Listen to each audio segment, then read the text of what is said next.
Oh, wait, it's dark. Hold on. Ah, better. Let there be light. Hello, and welcome back to another episode of The Great Experiment, Day 3. It is Wednesday, the 30th of January, 2013. And today's top news item would have to be the weather. Can you believe the weather we've had this January? Honestly, we went from having a weekend of high temperatures in the upper 60s, lower 70s. It was very balmy, very summer-like. The next weekend, we had a Friday where there was 8 inches of snow in as many hours, and then the next weekend there was more snow and a day of reprieve and then freezing rain, which takes us into this week. High temperatures yesterday approached the 70-degree mark in places.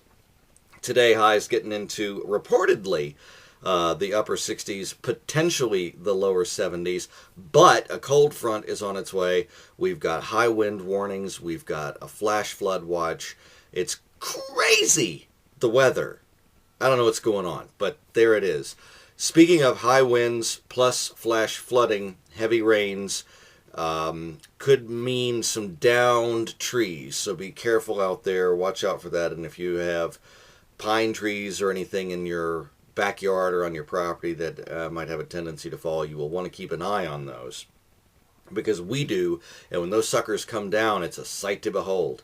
So watch out for that. Otherwise, umbrellas, probably a good idea, and drive like you got some sense. If the winds pick up, we're talking for the 24073 sustained winds of, they're saying, between 20 and 30 miles per hour with gusts between 50 and 60.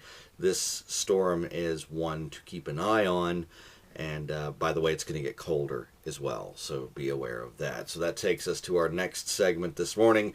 Yesterday's biggest chuckle for me. I won't say it was the biggest chuckle. I will say it was the first and most unexpected chuckle of the day. Came by way of my friend, my internet chum, my little buddy Sonia's page. And she posted this little gem among many others yesterday, but this was the one that first got my attention.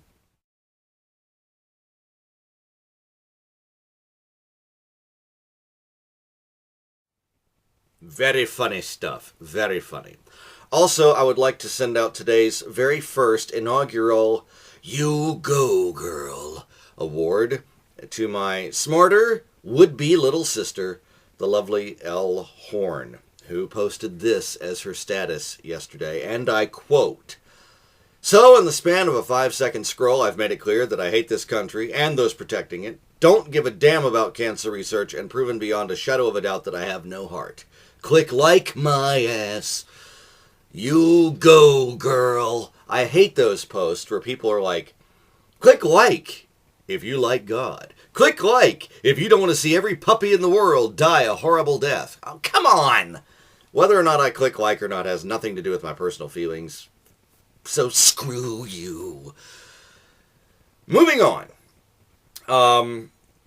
Voldemort, our little kitty, our new little kitty. We've had him for about 14 months now. On his way to see the lovely Corey Prater and company at Mountain View Humane for a little snippy snip today. I think he got wise to it. I think perhaps Tux, our other cat, Tux, whose mini-me is in fact Voldemort. Why do we call him Voldemort? Because we couldn't come up with any other name for him. For a while it was just like, come here, kitty! Not getting it done, so we ended up calling him Voldemort, the kitty who must not be named. Voldemort scheduled for his snippy snip today. Voldemort has done a runner. He's gone. I think he got wise and went out for one last fling. So we will keep you updated as to the whereabouts. In fact, he's so missing, we're having to cancel his appointment today. And I hope he gets home before the storm hits. I hope he's okay. Voldy, come home. Speaking of Voldy and vets and so forth, I did actually go to the local veterinarian here in Reinerville to get his pet records yesterday. Overheard the strangest conversation. Very interesting. Of course, this is a rural area. You have to expect this kind of thing around here. But there was a guy who's apparently a pig farmer, also apparently not the sharpest tool in the shed.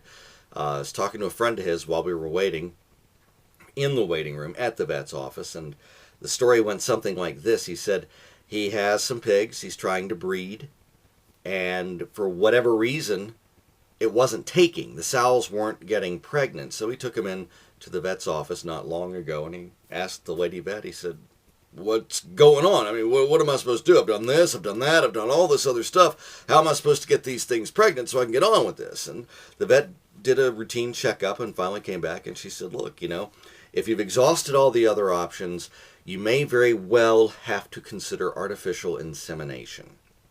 Again, this particular pig farmer, not the sharpest tool in the shed, not the brightest bulb in the tree, and he didn't know what artificial insemination meant, and he was way too embarrassed to admit that. Put it together in his head somehow that artificial insemination meant that he was going to have to do it himself. So he very reluctantly takes the pigs, puts them in the front of the truck, takes them back to the farm, drives way out behind the farm, like to the woods, where nobody can possibly see what's going on, and very reluctantly he proceeds to, in his mind, artificially inseminate the sows. And he takes them home and looks at the note that the vet wrote him, and on the note that the vet wrote him, it says, if it takes, once you get the artificial insemination done, if it takes, the pigs will show remarkably higher activity the next morning. So the next morning he wakes up and he just can't face the idea of looking himself. So he asks his wife, he says, hey, look out the window and tell me what the pigs are doing. And she gives him a very strange look, but she looks out the window and she says, well, they're just kind of laying around out there. They're not really doing anything. Why? And he's like, oh! So he has breakfast, gets the pigs, puts them in the front of the truck, takes them back out into the woods, does his thing again, comes home, takes a shower, spends the rest of the day going about his normal farm business. Next morning, wakes up, asks the wife, what are the pigs doing? She looks out the window and she said, same thing they were doing yesterday morning. Nothing. They're just laying there. Again, the farmer says, ah! So has breakfast, puts the pigs in the front of the truck, takes them out in the woods, does his thing, comes back, takes a shower, goes on about his day. Next morning, again, says to the wife, what are the pigs doing? She looks out, she says, they're just laying there. They're not doing anything. The farmer's like, ah! Finally decides, well, this is it. It's the last time. If this doesn't work, I'm taking them back to the vet. So he puts the pigs in the front of the truck, takes them out in the woods, does his thing, comes back, takes a shower. Next morning, he wakes up very early, can't sleep, on pins and needles, waits for the sun to come up, hears the rooster crow, nudges his wife, says, look out the window. She said, yeah, tell you what the pigs are doing. She said, I'm about sick of this. I swear, if you ask me one more time, whoa. Well, the farmer sits up in bed, he's like, what are they doing? She said, there's something you don't see every day. He said, what are the pigs doing? She said, well, they're all in the front of the truck, and it looks like one of them's banging on the horn. Good job, Dad. And that brings us to the end of another day of the great experiment as we head into the great unknown of the weather forecast for today. I leave you with the words ostensibly spoken by the great Coco Chanel, who said, the best things in life are free. The second best things, however, are very expensive. See ya!